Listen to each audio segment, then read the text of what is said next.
What we're doing right now is all the first responders, they gridded out, they did a grid of the village, and they're walking the streets with chainsaws to cut their way if they have to get to all of the streets to look for structures that are damaged, to see if we miss anybody that we didn't know, were injured or anything.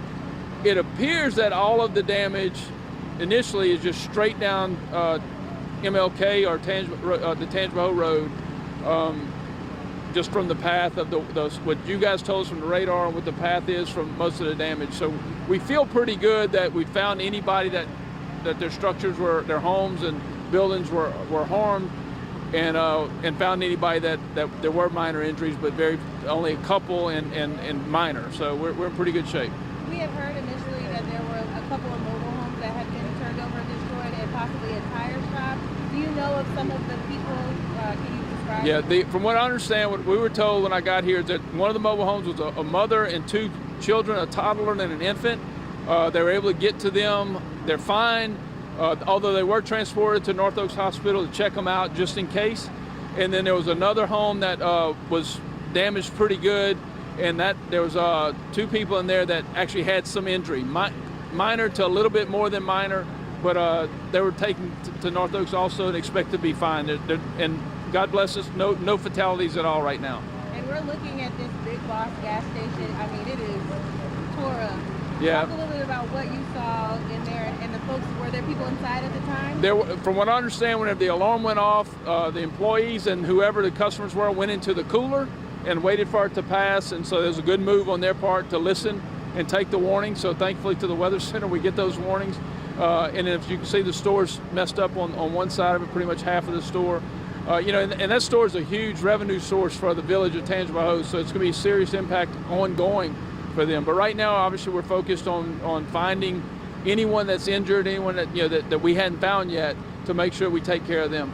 I've only been here for about a month and a half, and one of my first weeks there was tornadoes already, so this is kind of deja vu.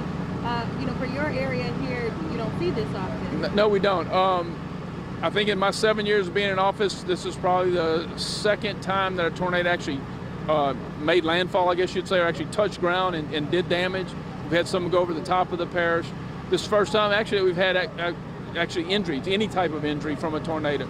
So, but look, I've got to give props to our first responders and all of our law enforcement who got here quickly.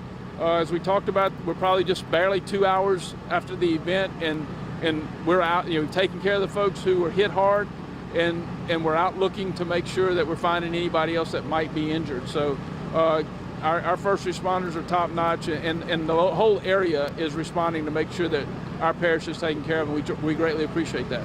Anything you want to add that I didn't ask? I think we're good. Yeah. What I do, the governor's check to make sure the state has offered any help necessary. As we all know, probably tomorrow morning we'll be able to see a lot better and maybe make a little better assessment. But right now we feel like we're doing pretty good to take care of the folks that were affected. Thank you so much. Thank y'all. Appreciate you. Thank you, sir. Robbie, I think we're cousins. Do you? Yeah, because my last name's Matt. Where you grew up? I'm from Houston. Oh, Houston? Yeah. I got some Shake Snyders in Houston, but Some I don't have who, no what? Shake Snyders.